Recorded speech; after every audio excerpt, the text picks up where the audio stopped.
This is Professor MH, or today we will discuss capital receipt and revenue receipt.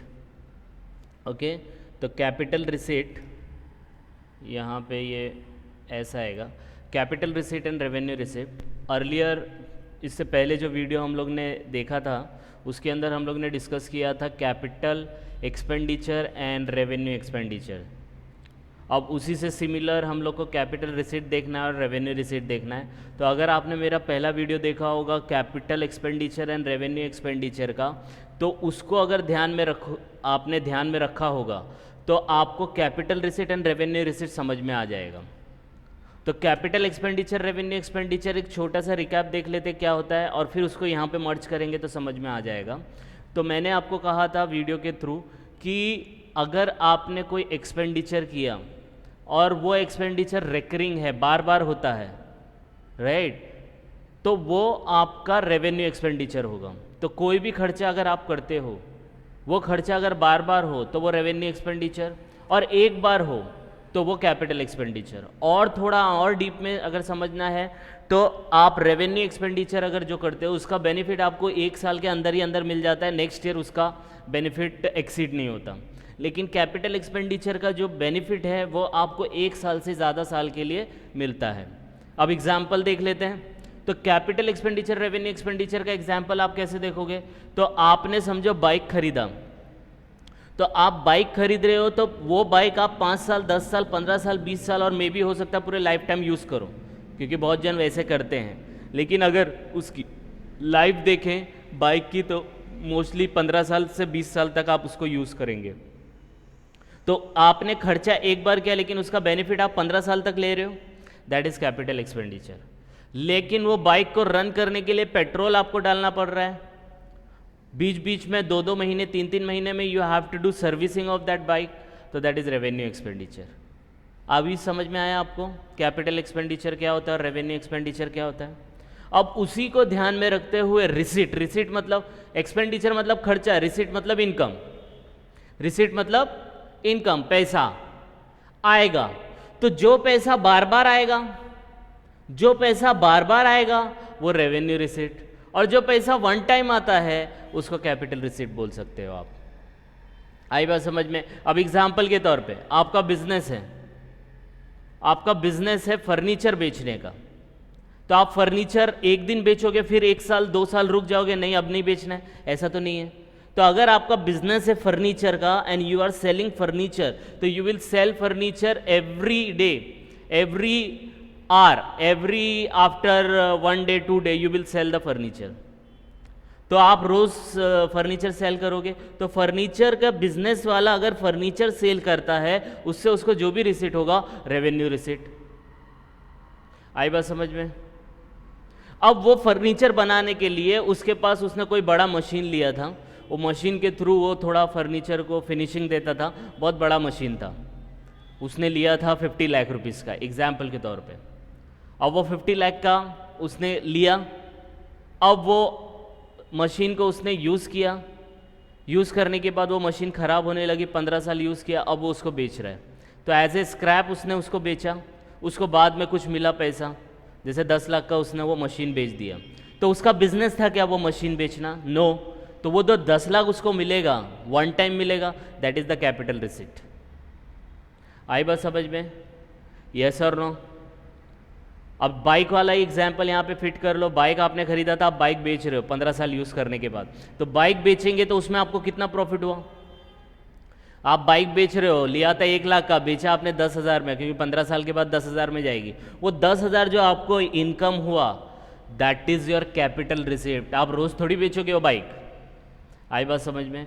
अब इसी को हम लोग थोड़ा सा आगे देख लेते हैं. तो यहाँ पे आपको दिया है इंट्रोडक्शन में कि revenue receipts are receipt related to normal business activity और कॉल्ड रेवेन्यू रिसीट. ये रिसीट जो रहती है वो नॉर्मल बिजनेस एक्टिविटी के लिए डीलिंग में आती है. तो जो बंदा जो बिजनेस करता है वो बिजनेस के अंदर वो जो भी बेचेगा उससे जो भी इनकम होगा वो रेवेन्यू रिसीट आएगी. केले बेचने वाला केला बेच रहा है, गाड़ी बेचने वाला गाड़ी बेच रहा है, वेजिटेबल बेचने वाला वेजिटेबल बेच रहा है, तो रोज़ ही बेचेगा ना. तो उस बिजनेस रिलेटेड जो भी उसको इनकम होगा दैट इज़ रेवेन्यू रिसीट. आई बात समझ में? कहीं कहीं पे ये एस मिसिंग है तो ये आप ध्यान में रखना।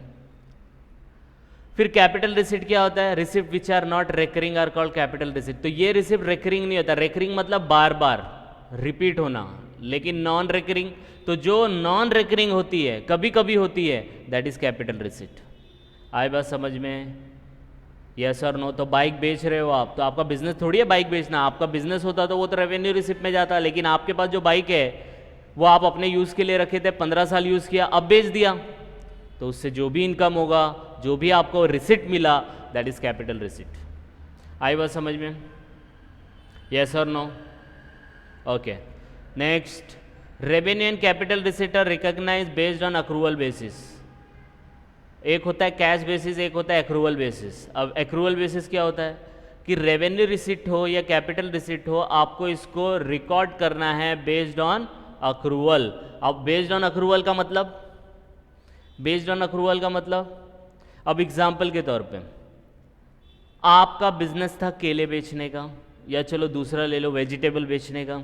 आपने हर होटल में जाके वेजिटेबल बेचा सबको, लेकिन वो होटल वाले ने बोला कि हमें उधार चाहिए, तो आपने हर महीना 1 लाख रुपए का वेजिटेबल बेचा एज ए वेजिटेबल वेंडर। आपका बिजनेस है वेजिटेबल बेचना, तो 1 लाख का वेजिटेबल आपने बेचा, पैसा मिला क्या आपको? पैसा तो उन लोगों ने कहा है कि we will pay you after 30 days. तो जैसे ही आपने सेल किया तो रिकॉर्ड कर दो, उसका पैसा मिले बाद में मिले, जब भी मिले, वो जब मिलेगा तो बैंक अकाउंट में क्रेडिट हो जाएगा, लेकिन जैसे ही आपने सेल किया you have to record it. आई बात समझ में? तो जैसे ही आप सेल करते हो और उसको रिकॉर्ड करते हो, उसको बोलते हैं अक्रूवल बेसिस। अक्रूवल का मतलब होता है कैश मिले या ना मिले आपको रिकॉर्ड करना है, दैट इज अक्रूवल। आई बात समझ में? यस और नो? नेक्स्ट, अब full of revenue expenditure, revenue receipts are credited to profit and loss account. अब जो भी रेवेन्यू रिसिट आपको मिलता है वो कहाँ रिकॉर्ड करने का? फुल, हाँ, फुल रिकॉर्ड करने का। कहाँ पे? Profit and loss account. अब आपने क्या किया था? सेल किया था कि नहीं किया था? सेल ऑफ वेजिटेबल, है ना? सेल ऑफ वेजिटेबल 1 लाख का किया था। कितने का किया था? 1 लाख का किया था। तो 1 लाख का आप कहाँ रिकॉर्ड करोगे? प्रॉफिट एंड लॉस अकाउंट में करोगे ना, बाय सेल्स करके, तो पूरा 1 लाख का रिकॉर्ड करोगे। तो अगर आपको समझो केमिकल कंपनी है, तो यहाँ पे देखो sale of chemical by chemical company of 1 lakh, तो पूरा 1 लाख आपको रिकॉर्ड करना है। कहाँ पे? प्रॉफिट एंड लॉस अकाउंट में। आई बात समझ में? तो पूरा का पूरा रेवेन्यू रिसिप्ट रिकॉर्ड हो जाता है कहाँ पे? प्रॉफिट एंड लॉस अकाउंट में। पूरा का पूरा रेवेन्यू रिसिप्ट रिकॉर्ड हो जाता है कहाँ पे? प्रॉफिट एंड लॉस अकाउंट में। समझा नहीं समझा? यस और no? Okay. Next is only, अब देखो कैपिटल रिसिप्ट पूरा नहीं रिकॉर्ड करने का, ओनली प्रॉफिट और loss portion of the capital receipt is credited to profit and loss account और debited to profit and loss account. Debited यहाँ पे नहीं लिखा, तो कैपिटल रिसिप्ट का सिर्फ only profit and loss portion वो हम लोग को रिकॉर्ड करना है, प्रॉफिट एंड लॉस। एग्जाम्पल दिया, एग्जाम्पल से आप समझ जाओगे। जैसे कोई एसेट है आपने सेल किया 10,000 का, कॉस्ट था उसका 8,000, तो प्रॉफिट कितना हुआ? 2,000। यही सिर्फ 2,000 क्रेडिट हो जाएगा कहाँ पे? प्रॉफिट एंड लॉस अकाउंट में, प्रॉफिट एंड लॉस अकाउंट में। आई बात समझ में? यस और नो? तो कैपिटल रिसिप्ट, आप एसेट बेच रहे हो 10,000 का, उसका वैल्यू था 8,000 का। अब आप बोलेंगे सर एसेट को यूज़ करते करते पुराना अगर हो जाता है तो वो तो कम में ही बिकता है, लेकिन कभी कभी क्या होता है कि आपको कोई अच्छा सा मतलब ट्रांजैक्शन मिल जाता है जिसके अंदर आप प्रॉफिट भी कमा लेते हो, राइट? तो अब क्या होता है, ये कॉस्ट की जगह हम लोग क्या लिखते हैं? उसको WDV लिखते हैं, लेकिन हम लोग को उतना डीप में नहीं जाना है। उसका WDV जो है वो वैल्यू जो है वो 8,000 है, और उसको आपने बेचा कितने में? 10,000 में बेचा। तो मतलब एक्चुअल में यूज़ करने के बाद उसका वैल्यू कितना बच गया? 8,000। लेकिन आपको कोई अच्छा ट्रांजेक्शन मिला, उसमें आपने उसको 10,000 में बेच दिया, तो 2,000 प्रॉफिट हुआ कि नहीं हुआ? तो सिर्फ 2,000 का जो प्रॉफिट हुआ ना बच्चा, वो आपको प्रॉफिट एंड लॉस में लिखना है। तो कैपिटल रिसिप्ट में पूरा 10,000 नहीं लिखते आप, सिर्फ जो प्रॉफिट एलिमेंट है या लॉस एलिमेंट है उसको प्रॉफिट एंड लॉस में रिकॉर्ड करते हैं। आई बात समझ में? तो ये एक बेसिक इंट्रोडक्शन हो गया कैपिटल रिसीट रेवेन्यू रिसीट का। अब इसके ऊपर एक छोटा सा प्रैक्टिकल क्वेश्चन देख लेंगे तो थोड़ा बहुत ग्रिप आ जाएगा हम लोग को कि कैपिटल रिसीट क्या है एंड रेवेन्यू रिसीट क्या है। तो let's start with practical question. Classify the below activities into capital and revenue receipt. आप मुझे बताओ कि ये कैपिटल रिसिप्ट है या रेवेन्यू रिसिप्ट है। First one, amount received from customer, customer से पैसा मिल रहा है। तो कस्टमर तो रोज आते हैं, रोज उनको बेचते हो माल, तो रोज आएंगे रोज बेचेंगे, तो रोज का है और रोज है तो मतलब रेकरिंग है, और रेकरिंग है मतलब रेवेन्यू है। तो कस्टमर से जो भी पैसा मिला रेवेन्यू रिसिप्ट। आई बात समझ में? यस और no? Next, insurance claim received, insurance में क्लेम किया उसमें पैसा मिला। Damage of machinery by fire, machine में आग लग गई, आग लगने के बाद आपने क्लेम किया इंश्योरेंस वाले से, इंश्योरेंस वाले ने आपको क्या दिया? क्लेम दिया। तो इंश्योरेंस क्लेम जो आपको मिला, तो रोज़ आग लगाने वाले हो क्या आप मशीन में? हाँ, रोज़ आग लगा दोगे? हाँ चलो भाई इंश्योरेंस क्लेम करते रोज़ आग लगा दो, नहीं, कभी कभी आग लग गया और उससे आपको इंश्योरेंस क्लेम मिल गया, तो that is not your revenue, not recurring, that is your capital receipt. आई बात समझ में? यस और नो? तो ये है आपका capital. Next is 2 lakh rupees taken term loan from HDFC bank. Bank से आपने लोन लिया, कितने का लोन लिया? 2 लाख। पहली बात तो ये एक्सपेंडिचर नहीं है, इनकम है, रिसीट है, तो 2 लाख का रिसीट हुआ। तो रोज लेने वाले क्या लोन? लोन रोज लोगे? हर महीने लोगे क्या? नहीं, एक बार लिया फिर देखेंगे भाई जितना हो सकेगा हम लोग अवॉइड करेंगे लोन। तो लोन से आप जो लेते हो दैट इज नॉट रेवेन्यू, आपका बिजनेस एक्टिविटी नहीं है वो, आपने कभी कभी लिया, तो that is your capital receipt. तो that is your capital receipt. आई बात समझ में? यस और no? Next, interest received on investment, ये बहुत इंटरेस्टिंग है।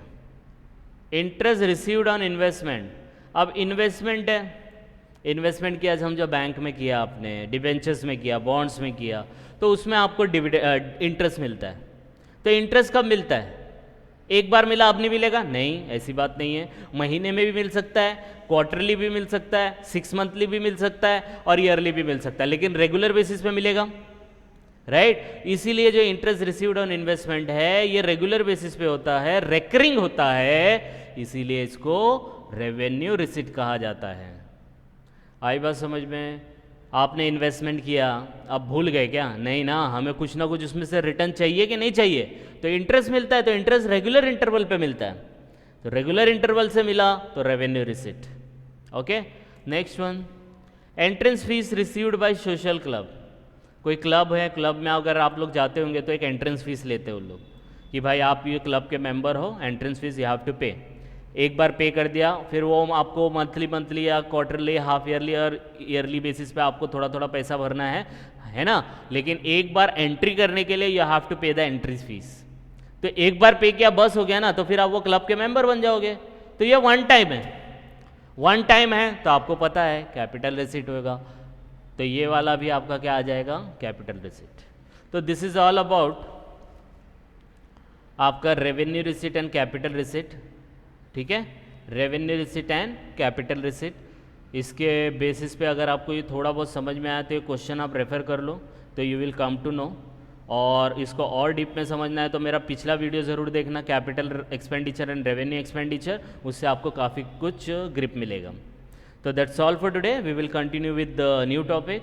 अगर कुछ डाउट आएगा तो please comment and please like and subscribe for more videos. Thank you.